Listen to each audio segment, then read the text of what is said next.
All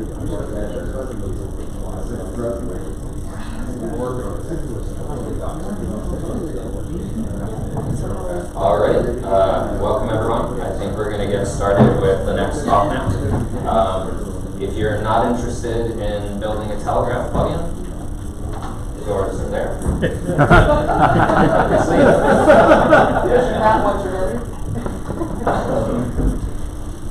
So what we'll be covering today, I'm going to go through a little bit of what Telegraph is, give you an overview of the software, mostly to give you an idea of why you might want to write a Telegraph plugin, some considerations you might want to take into account as you're doing that writing.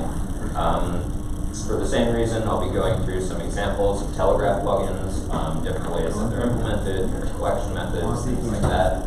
We'll talk more generally about the architecture of Telegraph plugins, the way that the software itself was written to enable contribution and things like that, and how easy it is for y'all to write plugins of your own. And then we'll go through a quick demo. It won't be live because unlike Sonia, I'm terrified of live demos. But it will go through the various steps of actually building out a Telegraph plugin, what files you need to create, what interfaces you need to fulfill, those kinds of things. This is actually a really great project if you're just getting started with Go, because of the simplicity of the language and the way that it's clearly formatted and the interfaces that we provided.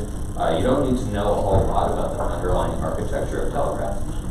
So it lets you get started with writing a few functions and fulfilling a few interfaces and starting to get a feel for the language. So if you're new to Go and you're interested in playing around with it, then I highly recommend this as one of your first projects. So we're going to start out with the Telegraph overview. This is Telegraph in the context of the 1.x line.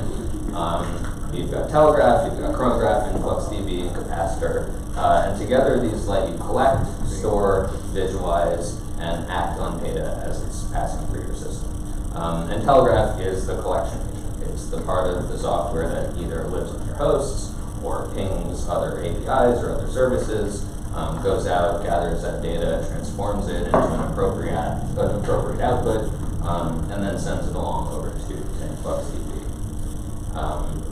So it's open source.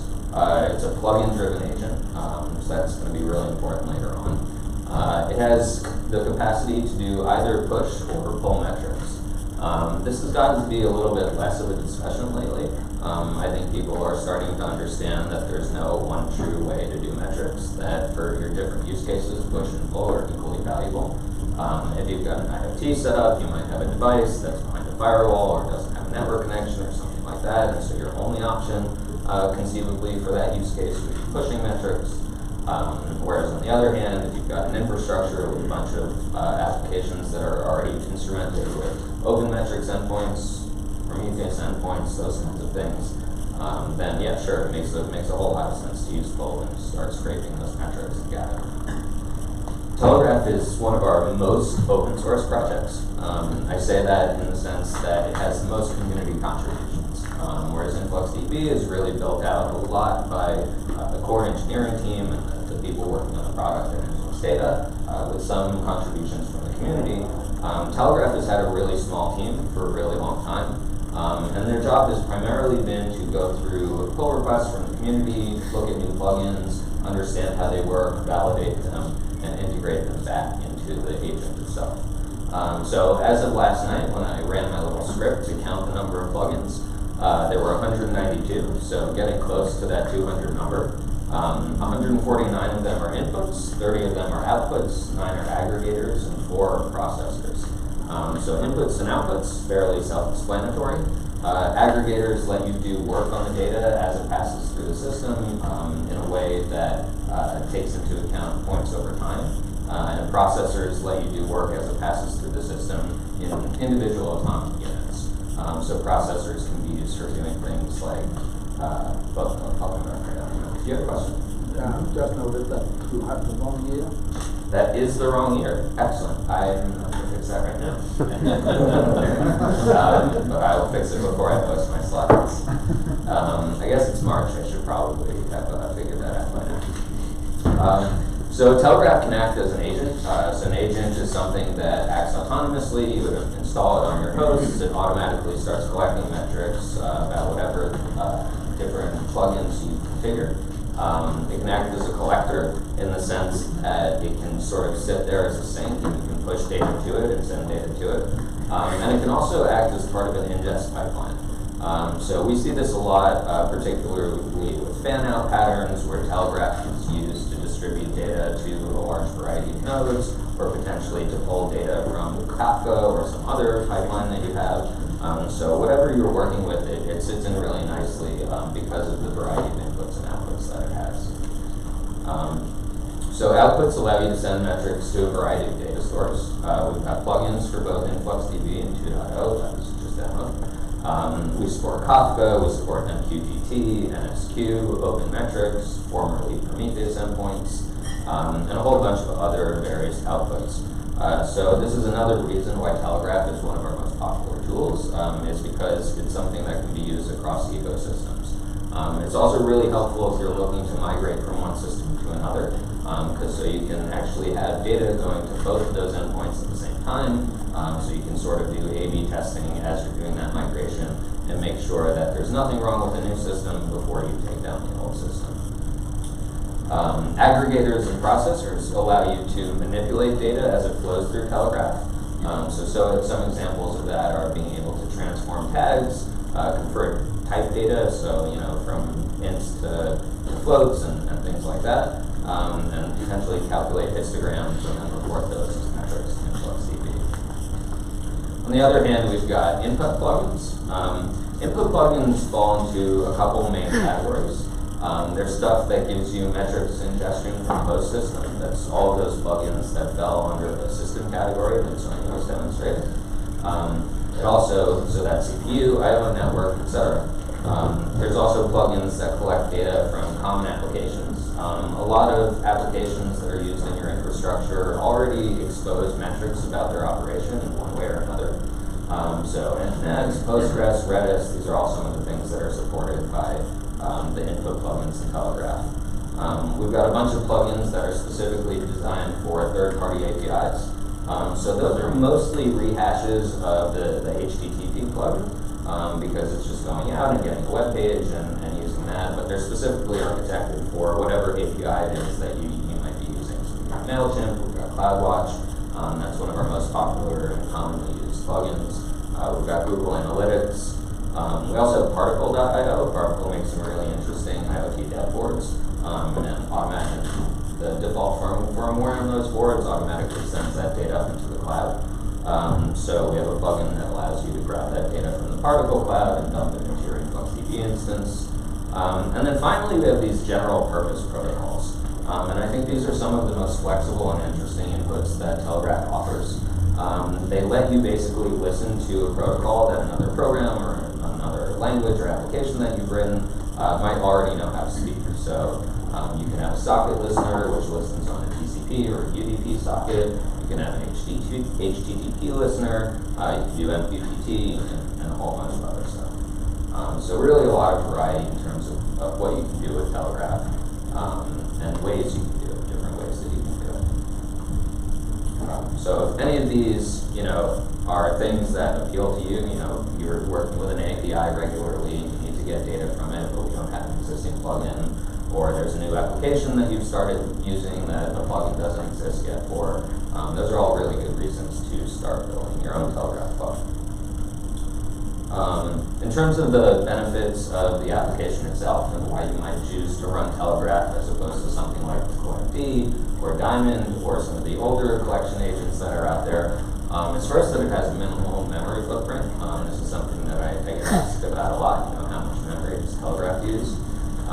It allows you to handle tagging of metrics. Tagging of metrics is really one of the key differentiators between Influx and previous time series databases. So that was a really powerful feature when it was first introduced. It handles batching of metrics to reduce the number of atomic writes. Right? So because InfluxDB has a HTTP interface, there's a bit of overhead in terms of opening connections and sending data and closing connections and doing that over and over again. So if you have a large number of points, it makes sense to batch them all up together, write them to the database as a whole, and then get your next batch of points and write those. So Telegraph actually handles that for you. It's got really easy contribution of functionality thanks to Go and the design of Telegraph itself. It's deployable as a static binary, and finally the strong community contributions that I mentioned before. This is really something that has been built out by the community as much as it's been built out by InfluxData. So if you're thinking about writing a plugin, you might have something in mind. You might be in the session just to get a little bit more information to understand what's possible. But I'm going to talk about a few different plugins and how they work, and ways that they connect to different sources or collect data from different sources, just to give you an overview of the possibilities that are out there. So one thing that Telegraph can do is it can function as a StatsD engine. So StatsD was an application originally developed by Etsy to collect and aggregate metrics that their applications were emitting. So it sits out there and it listens to events from your applications. You know, you get a hit on your website, 200 requests OK, took 50 milliseconds. That data gets sent over to StatsD. Another hit on the website, 200 OK, 60 milliseconds. That gets sent over to StatsD, and then StatsD will do an aggregation on that data for you. So Telegraph functions as a completely compatible StatsD implementation. There's actually a lot of StatsD implementations at this point in time. Datadog uses one. There's one that's written in Go and a whole bunch of other languages. Telegraph functions as one as well. So it listens for that incoming data.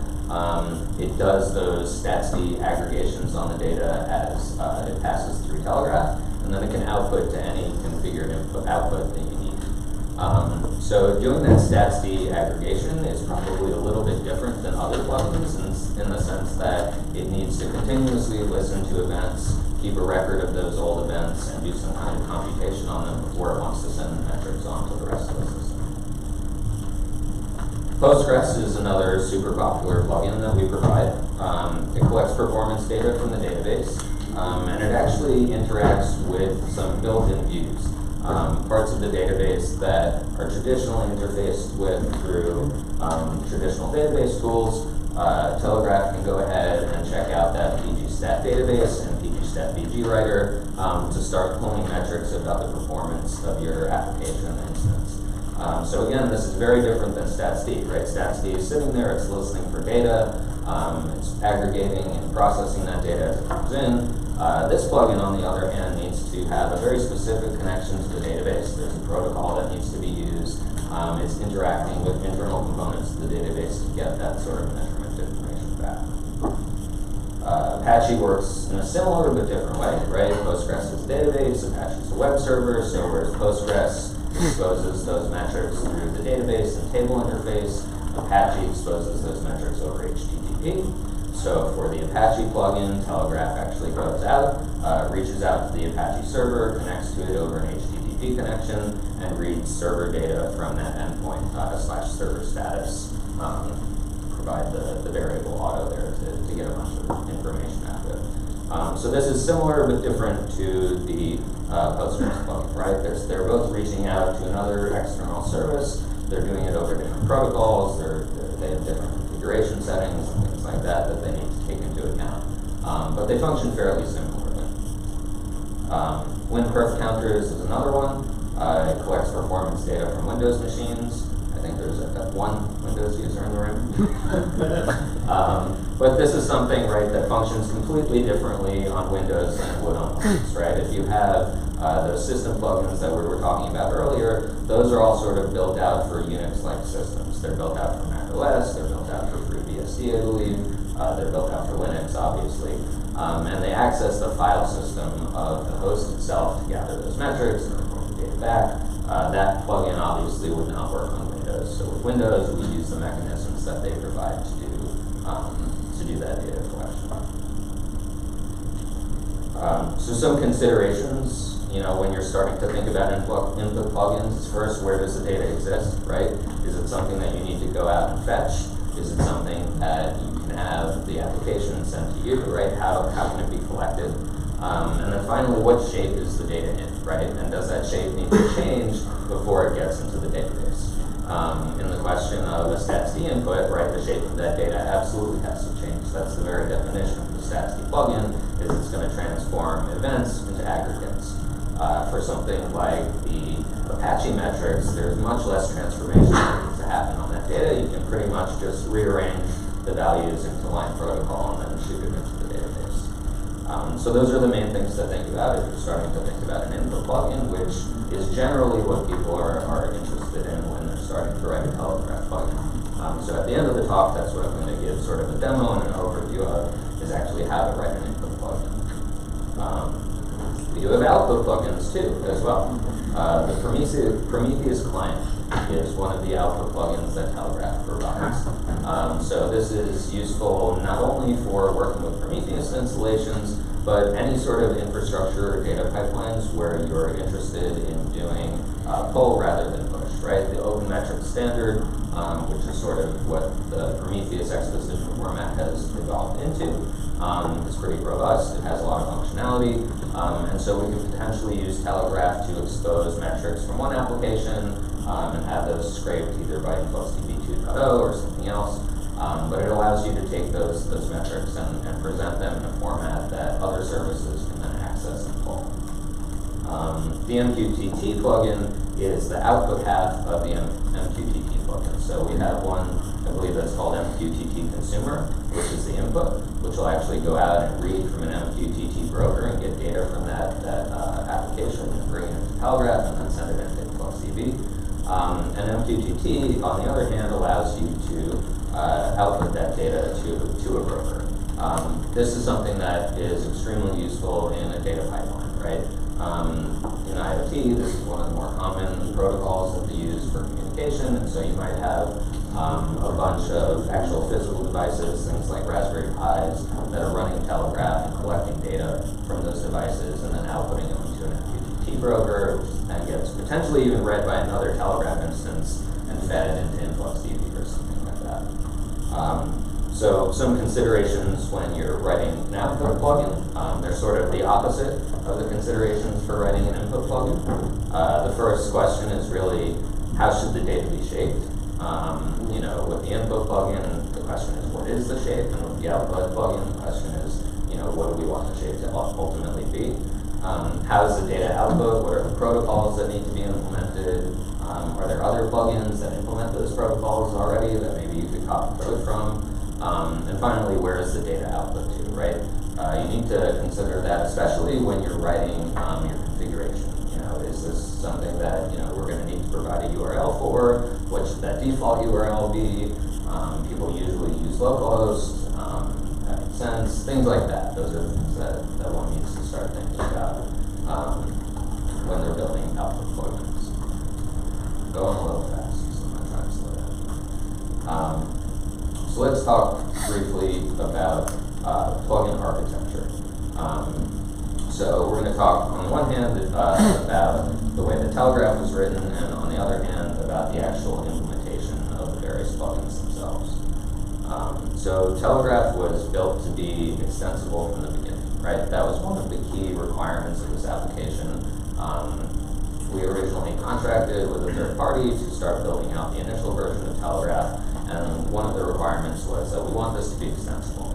We want it to be architected in a way that users can look at the code and, without understanding the full internal workings of Telegraph, be able to contribute to it. And a plugin-driven architecture gives you that functionality. It gives you the ability to plug into a system that already exists and add functionality to it in a way that's beneficial to you. So the way that we've done this is by making use of the interfaces in Go. So interfaces are a fundamental property of the Go programming language. They're used to achieve polymorphism in Go, and they're really useful for building out something like a plugin-driven architecture. So each plugin type that we have, inputs, outputs, processors, and aggregators, each of those has its own interface that you can use to actually build out your own plugin. So this is an example of the input interface. This is just a screenshot from the Go doc. If you're not a Go developer, then Go has some really great auto-generated documentation. This is pulled from that. But the input interface, as you can see, is super, super simple, right? There's 3 functions here, and really only one of them does anything. The first 2, sample config string and description string, those are actually used for auto-generating the Telegraph configuration. So similar to the way that InfluxDB can do that auto-generation of a Telegraph config, Telegraph can do its own auto-generation of a config. So it'll call those first 2 functions to generate the sample config, as well as the description for the configuration. We've separated them out for future flexibility, but for the most part, they're used together. And then you can call telegraph-config and actually generate a config file with those sample configs in it. So if those 2 interfaces, if those 2 functions are not fulfilled in the interface, then you won't be able to generate configurations, and frankly, you won't get your plugin accepted. But it's something that is not necessarily important to the underlying functionality, but is important to the user experience as a whole. And that's something to consider as you're writing these plugins, right? It's not just about, does this thing do the thing that I want it to do? It's also about, does it do it in an intuitive and understandable way where other developers can look at the documentation and turn on the plugin and start collecting, the metrics that they expect to collect. Finally, there is the gather function at the end of this interface. It takes in an accumulator, which is called a type in the Telegraph application. It adds any of the metrics that the input plugin has gathered, and then Telegraph from that, is able to either run those metrics through a processor or an aggregator, or send them out to another instance of InfluxDB or something like that. So this is the key component of the input plugin. It's called every interval. I'll talk a little bit more about that in a second. So if you visit the Telegraph repo, there's actually a really great contributing.md file, which gives you some information about how to contribute your own plugins. And there's specific examples of really simple functions, basically boilerplate functions that you can use to build out your own plugins. So this is the simple example of the input plugin, and I've highlighted the 3 locations where those interfaces are being fulfilled. So right on the left side you have, on the left side you have description and sample config, and then on the right side you have the gather function over there. There is some other stuff that goes on in building a plugin, right? There's the struct that's stuck in there. Obviously any imports for any libraries that you might also need, and finally the init function down there at the end. I'll talk a little bit more in detail about all of those as we start building out the plugin. So we're going to build a plugin. Getting started. So there's a few things that you need to know before building a plugin. First, the recommended version of Go to use. We're doing all of our builds with 1.11. Technically, Telegraph still supports 1.9. We're doing that so that we can maintain support on Red Hat 5. Red Hat 5 doesn't have the latest version of Go in it, and if you build a Go binary, then it just straight up doesn't work. So if you have a specific requirement, if you're running on Red Hat or something like that, then you can use 1.9, but we strongly recommend that you use 1.11 instead. You need to have some basic understanding of Git and pull requests. That's how all of the community contributions, really for all open source software, work these days. You clone the repo, you write your own code, you submit a pull request back so that maintainers can understand the changes that you made and the way that they apply, and they can give you feedback and let you revise it, and then eventually merge it into the code base. You also need a desire to write a Telegraph plugin, but hopefully everyone in this room has that. So for this example, what's our plugin going to do? We're going to generate data using sine and cosine trigonometric functions. I understand that high school math was a long time ago for many of us. It doesn't really matter that we're using sine and cosine. They're just functions that we're going to call because they make pretty graphs for the second to last slide of my presentation. But really, we're going to go, down to the basics in terms of what we do. There's not going to be a whole lot of functionality in this plugin. It's going to be more about how do you work with the interfaces, what files do you need to build, and stuff like that. And then finally, there's the contributing.md file. Make sure to read that, check it out, follow the instructions in there. It'll get you set up with the repository. It'll make sure that you can build Telegraph. It'll make sure that you can run some tests and confirm that like your whole environment is working before you start writing code and then realizing that something is broken and getting extremely frustrated. So the contributing MD file is really valuable, and it links to sub-contributing.md files for each of the individual plugins, which have those examples that I showed earlier. So the first thing that you're going to do is you're going to want to set up your workspace. So you'll use go get to actually get the code. Go is going through a bit of a transition now in terms of the way that it does dependencies. Go has recently introduced something called modules, which is a whole new way of dealing with dependencies versus the systems like def that existed before. InfluxDB 2.0 is being built with the latest version of modules. Telegraph, being an older project, hasn't yet migrated over to that. So we're still going to be working within the constraints of the older dependency systems. One of those constraints, obviously, is the Go path. So the Go programming language expects that there's a specific directory on your computer where it's looking for all of the Go code. And it has functionality built into the Go binary itself to be able to pull that code from different sources and install binaries from the code, things like that. So the first line that we see here, go get github.com/influxdata/telegraph. That's using the built-in Go functionality to actually pull that GitHub repo down into your Go path and install the files, and install the source. If you did Go install, then it would also build binaries and install those into your system as well. Change directory into your Go path, into the repo that was just cloned. The way that Go clones these repos is by providing the full path of the web address that you're cloning from. And then finally use Git to make a new branch, and that's going to be where we're going to do all of our work. So once that's done, you can go ahead and switch to that new branch, and you can start creating directories and files that you're going to need to actually start building the plugin itself. So within the Telegraph repo, there's a directory called plugins. Within the plugins directory, there's a subdirectory called inputs. There's also an aggregators and outputs and processors in there. For our use, we're going to go ahead and jump into the inputs directory. And within there, we're going to make a new directory called trig. If you're trying to follow along, you'll notice that the trig plugin is actually already in there.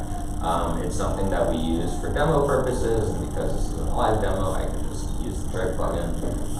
So if you want to go ahead and follow along in terms of where the code is, you can do that, but if you try and make your own directory, you're going to run into issues. You can just go ahead and make a trig2 directory if you're consistent on following along, and that'll work as well. Just anytime you see trig in the coming examples as a directory, replace it with trig2. So once you've created that new directory, we're going to use touch, which is a Unix command to create a new file, and that file is going to be trig.go. And this plugin is only going to have one file to it, right? There was that one interface with the 3 functions. It's extremely simple. There's no reason to break that up into different files. So this is really the only file that we're going to create as part of this plugin.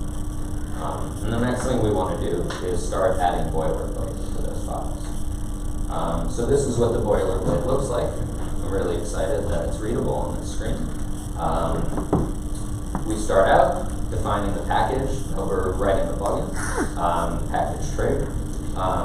Next, we go ahead and we import the prerequisites. So that's Telegraph and the inputs. That'll just give us the ability to do things like get an accumulator and things like that, which are part of those other packages. The first part of the boilerplate is a struct. A struct is a structured variable within Go. It can be used to store data with a variety of different fields and types and things like that. So that's where you're going to put any data that either needs to persist between runs of the plugin, or data that needs to be pulled in from the configuration file. Anything else should probably end up going outside of the struct. Then we have our 3 interface functions that we're looking to fulfill. We have sample config, we have description, We have gather for the moment. I'm just having them return empty strings for the first two and nil for the third. And then finally we have the init function. This is something that's actually internal to Go. It's functionality of Go that we're making use of. But the way that Telegraph works is it actually imports these packages that you're building into the overall Telegraph agent. And when Go does that import, it actually automatically runs any init commands that it finds. So during the process of this import, this init command is going to run, and that's going to allow you to do any type of first-time setup for the plugin that you want to do. You also need to go to another directory and make a small change to a file. This is the all.go file. There's one for each category of plugins, but it lets Telegraph know that a new plugin exists, right? Telegraph doesn't go through the directories themselves and scan them and try and see what's there. It refers to this file specifically to understand, oh, I'm looking for this new plugin, it's called Trig, I'm going to add it to my list. And then when Telegraph iterates through that list of plugins and initializes all of them, this will make sure that the main Telegraph package can ensure that your plugin can run. So the next thing we want to do is start filling out some of these interfaces, right? Each plugin has a struct, as I mentioned. There has to be a property on those structs to hold any kinds of configuration variables or variables that need to persist from one run of the application to the next. And any other variables should really be unexported. Right? This is a code style thing, it's a cleanliness thing. We don't want random variables floating around everywhere, potentially conflicting with other instances of these plugins. Telegraph can instantiate and run multiple versions of the same plugin. So if you just add 2 additional instances of that config file into your config, it'll launch 2 instances of that plugin with the various configurations. So if you do that and you have exported variables that conflict, and you don't want to deal with that. So make sure that any other variables are unexported and won't conflict with either simultaneous runs of plugins or anything like that. And then we're going to add just 2 variables to the struct. We're going to add one X, which is going to hold the state of the plugin between collection intervals. We could potentially do something in the future using time here instead of actually storing the state of the plugin. But we store the state of the plugin so that we can move from one point on the sine curve to the next in a nice continuous fashion. And then we're going to add another variable called amplitude, which is going to hold the amplitude value for the sine wave, right? How big do we want that wave to be? What are the values that we want it to oscillate between? So I believe in this example, I'm just going to use 1 and -1. That's something that potentially carries over to plugins that you're building yourself, right? What is sort of the initial state of these things, if there is an initial state? What are the variables of the data that's coming in that you might potentially need to interact with as a user? So as a user generating sine and cosine functions, amplitude is really the only thing that you necessarily want to control. I've thought about building out a more robust function generator plugin and giving you the ability to define period and stuff like that. I'm not sure how useful it would be, but it could be a fun project if anyone else is interested. So this is what this looks like in the file itself. We've still got that package and the import, but now we've added those 2 additional variables into the trig.go file so that they can be used by the plugin as a whole. The next step is going to be to start building out your sample configuration, right? So as I mentioned before, Telegraph can dynamically construct configuration files the same way that InfluxDB2 can. The way that works is that it goes through and it aggregates those sample configs into a single config file and then outputs that to standard out. And it does that for all the plugins that you want to configure. The CLI provides some arguments that you can add to your command, which will determine which plugins are actually included in that list. That can be nice, just again for people who are nitpicky and want to have as little text as possible to scroll through when they're looking at something for debugging issues. And then 2.0 InfluxDB is going to use this info to generate Telegraph configs. So what I've done here is I just added some really simple functionality into those interfaces. So I created a variable called trig_config, and I've added first a comment which describes what the configuration parameter that I'm defining is going to be, and then the configuration parameter itself. So I'm actually using amplitude 10, I was wrong. But that's going to be the string that we want to eventually insert into the configuration file. And then in the function itself, I'm just returning that string. You could definitely put this into the function, there's nothing wrong with that, but as things maybe get a little bit more complex, it might be beneficial to keep the two separate. This is more of a personal preference than anything else. It's not something that we're going to reject the plugin for. So that's the actual raw data for the config, right? That's going to go into the config. When you edit that config file and change the amplitude, that's going to control the height of the wave. And you also want to add a simple description. The description is included above the plugin configuration and should briefly describe what the plugin does, right? So this again is a usability thing. It's more about letting the user understand, oh, I'm looking at the config file, this is what this thing does, it's turned on, I'm seeing data, I'm not seeing data, that kind of thing. Writing a one-line description can be a little tricky, but at the end of the day, it does make a big difference for the end user. So for us, we're inserting sine and cosine waves for demonstration purposes. I've never seen anyone use this plugin for anything else, so that's the description there. So now that both of those two things are already in our plugin, I recommend testing it. Telegraph, like I said, has the ability to generate your own config files, so you can go ahead and run through that process to make sure that your application is working the way that your plugin is working the way that you expect it to. So first, go ahead and rebuild Telegraph to make sure that the new code you've added has been built. We started using make more consistently across all of our projects. There's actually a lot of new functionality in the make file for Telegraph that I wasn't really familiar with. So make Telegraph is one of the commands that you can run. It's going to build a binary for the operating system that you're currently running on. You can also use make static, which will build a binary for Linux.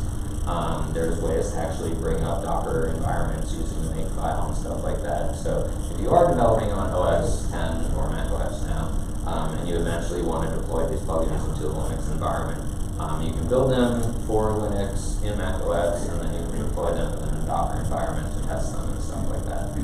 So that's the workflow that a lot of our team has been using, and it works out pretty well. But if you're not too terrified of digging through the make file, I recommend taking a look at that and seeing what's there in terms of the options that you have. So once Telegraph is built, we want to go ahead and generate a new config.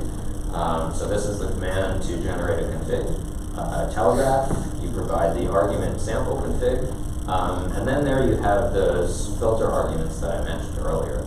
So these will actually allow you to define which plugins you want in this configuration versus others. So we're going to put input filter in trig, output filter in InfluxDB, and then I threw the debug flag on there at the end just in case something goes wrong and we want a little bit more information about what happens. So when you run this command, you should get a scroll of a bunch of data. At the end of it, the plugins should be the definition for the new trig plugin that we created. So if you go ahead and you run that command and all is well, then you can move on to the real meat of writing the plugin, which is the gather function itself. So the gather function is the heart of the plugin, right? This is where the work is done. This is really the only thing that does any type of computation. And it's run every time Telegraph collects metrics. So that's known as the collection interval. It's something that's defined in Telegraph itself. One thing to keep in mind is that it's different from the flush interval. So Telegraph has both a collection and a flush interval. The collection interval is how often it collects metrics from different sources, and the flush interval is how often it pushes those metrics back to the database. So plugins are going to respect that collection interval, and the flush interval is going to be a separate thing. So just make sure you're aware of that when you're editing your configuration file. Like I said, this is where you're going to do the majority of the work. For us, that means generating sine and cosine values. And then at the end of the function, we're going to take all of those values that we've generated, we'll add them to this accumulator class by calling the addFields function of the class. And then we'll provide the measurement name, we'll provide any tags that we want to provide, as well as the fields that we eventually want to write to the database. So this will define a new point in InfluxDB, with the timestamp being the collection time, which is exactly what we want. This is what the code looks like when it's actually written out. It's just appended to the end of that file. We start out by defining these two variables, siner and cosiner. They call the math packages, which contain the actual sine and cosine functions. We can sort of gloss over that. Basically, we're generating nice waves. We then define the fields that we want to include in the metrics that we're sending. In this case, we want a sine field called siner and a cosine field called cosiner, so that we can identify which measurement applies to which function. We're going to add some tags, which we're actually not going to add any tags because there's nothing really pertinent right here for us to add to the database. And then we're going to do this little incrementation of that x variable. This is like a unique thing for this particular plugin, right? You have to keep track of the state from one run to the next and increment that state each time so that the values of the sine and cosine may change. But this is something that you might potentially find yourself doing as you write your own plugin, right? This is something that the statsd plugin does, where it has to keep track of state from one run to the next and then do some kind of computation on it. So we are doing literally the simplest computation you can do, which is adding one. But you can imagine that this would get increasingly more complex as your plugin gets more complex. And then finally, there's that ACC, which is the instantiation of the accumulator. And then we call the addFields function to actually add all of this data into it. And that's pretty much the heart of the plugin, right? This is the computation, this is where the work's getting done. This is really the meat of all of it. The final thing that we need to add is that initial state. So because we are tracking these states between various runs, we want to make sure that we start that off somewhere. If we didn't define it up front, we could get an error and the thing would crash. So in the boilerplate, we added that init function. That init function is going to be part of every plugin. It's called when the plugin is first initialized. It makes the plugin available to the Telegraph agent. And we can start defining state as part of that function. You can do anything that you might need to do when you initialize Telegraph within that function. And it'll run that code as the package gets implemented into the overall Telegraph agent. So in our case, we're going to initialize our x variable. So that's what it looks like. We've taken the init function, we've added measurement, we've added fields, we've added, so we're adding the plugin itself. So we define which plugin it is, and then at the end there's the return trig, and we set the x value. And that'll be enough for us to actually have an initial state in our application that we can work from. So at this point in time, this plugin is pretty much written, right? This is something that somebody who's familiar with Go could probably write up in 5 minutes, right? They could look at the interfaces, they could fulfill them, they could build a plugin, and it would be working immediately. So the last thing to do to make sure that this is actually working the way that we expect it to is to compile and test. Once again, we're going to build Telegraph using the make file, so we'll call make Telegraph, and that'll build a binary and drop it into that directory. And then we can use that binary to generate a config. We'll write that config to a file, and then we're going to start Telegraph using the new config that we just generated, right? So that's sort of an end-to-end test, right? We tested that the config generates properly, that Telegraph can start up and read from that config and instantiate the plugin and start writing data into the database. So we're calling Telegraph sample config again to generate that sample config. Those two right arrows are what actually forwards that data into a file in the file system. This is Linux or Mac OS specific. And then you can run Telegraph with the new config, right? So you can call Telegraph, you can provide it the config argument, and then you can provide the config file that we just built. And again, I threw the debug flag in there just so we can get a little bit more information about the plugin as it's running. And this is the output from that function, right? So from that run. So we do Telegraph config, we run the thing, it starts Telegraph, it tells us that it's loaded the inputs, that trig is there, it tells us that it's not loading any aggregators, it's not loading any processors, and it's logging the InfluxDB output. So I was using InfluxDB1 for this demo, but again, you could configure 2.0 and it would work just as well. Telegraph itself is adding a tag to the measurement. This is happening later in the process, not in the input plugin itself.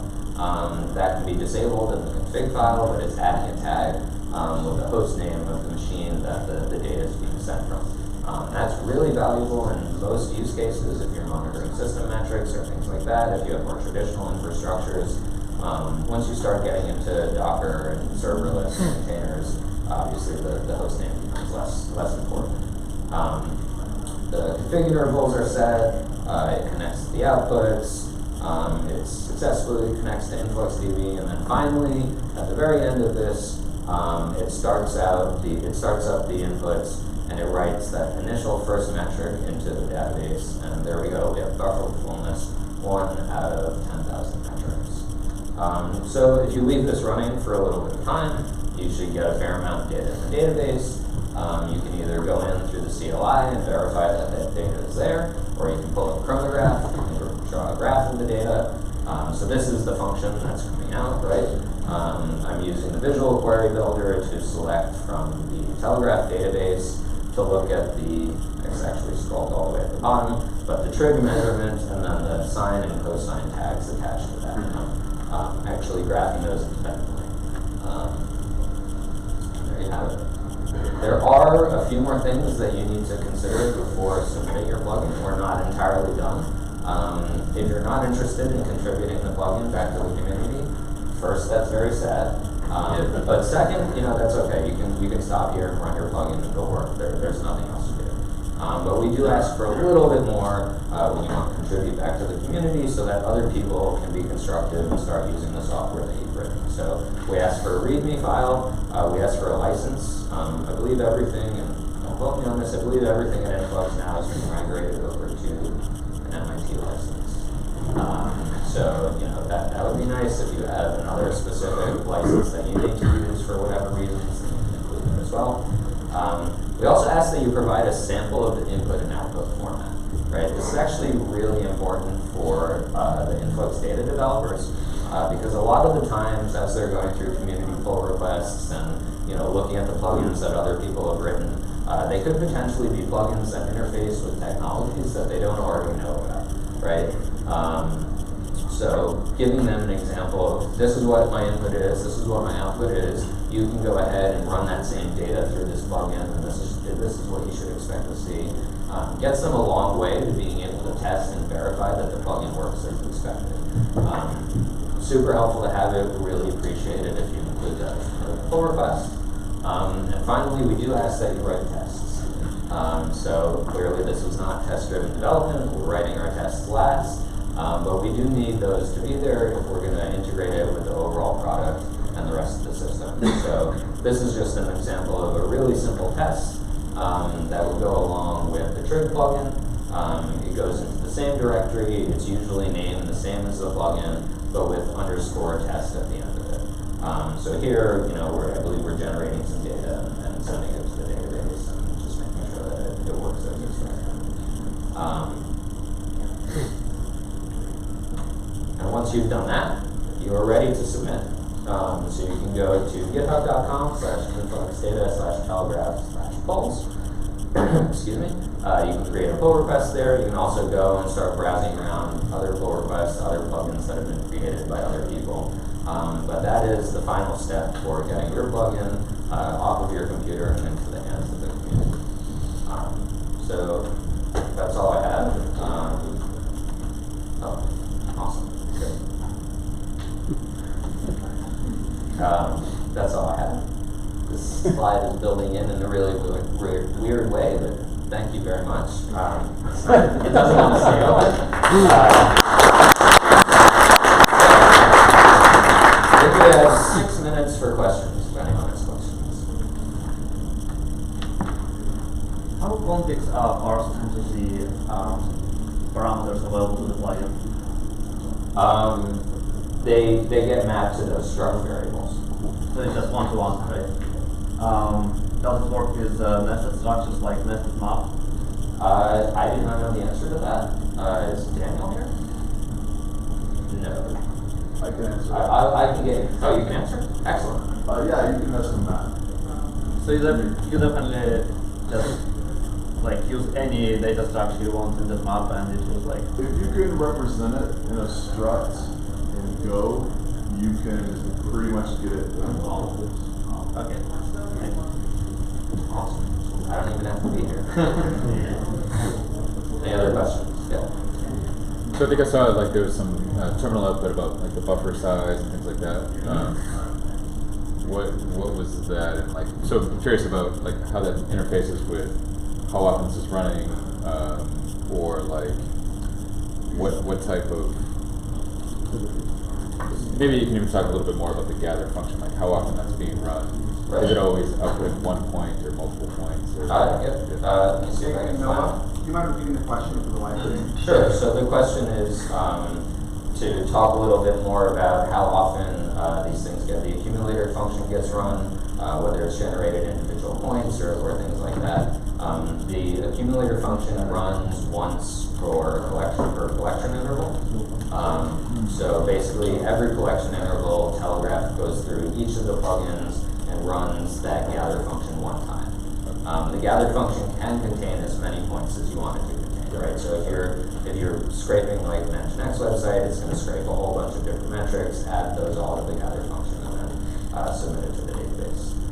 The other part of that question was related to this slide here, which is that line at the end which talks about buffer fullness. This is the number of metrics that Telegraph can hold in memory before it just starts dropping stuff. It's configurable within the configuration parameters. You can bump this up if you need to. This is just the default that it's set at. Generally, we recommend that you batch up your metrics between 5,000 and 10,000 points together, and send those all into the database. So that's sort of where that buffer lines up, right? You want to be able to send those points as soon as possible into the database, and maybe the buffer is a multiple of that size. Any chance that Telegraph will support plugins that are not part of its code base, but are loaded as plugins? Yeah. So the question is, can Telegraph support plugins that are not part of the code base? So yes, that's possible. There's no way to add a plugin to the code base right now. Sort of say import this plugin from outside. But there are companies that actually build commercial plugins that they'll sell to you. So they end up compiling their own version of Telegraph with the plugins built in and sell it to you. Is there any plans for Telegraph to support external plugins? So there are. So one of the issues with this is that when Telegraph gets built, all of the plugins get built into the binary, which can add a little bit of bloat to the binary. It's pretty efficient as it stands, so that's not a huge deal. But it is something that the Telegraph team has talked about modifying, so that Telegraph can either pull in plugins on the fly or only compile certain plugins or stuff like that. So no concrete plans in terms of a solution for that, but definitely something the team is talking about, and something we'd really be interested in hearing feedback from the community. If you have a specific use case for that kind of thing, open up a pull request, open up an issue, and be like, hey, I think this would be really valuable for Telegraph. Here's what I want to use it for, and the team is really responsive in terms of looking at that kind of stuff and getting back to you. One last question. The measurement name, is that the double quoted trick you had, or is it from the configuration file? If you should run several in You define the measurement name as part of the plugin. So for something like the Apache plugin, again, it's going to be scraping multiple measurements. So it's going to go and it's going to have to actually transform the data that it's scraped from Apache into a variety of different measurements. Each one has different names, and tags, and stuff like that. So it's really application dependent. It depends, what you're doing. So we let you define that yourself within the class. Okay. Cool. Well, I have 20 seconds.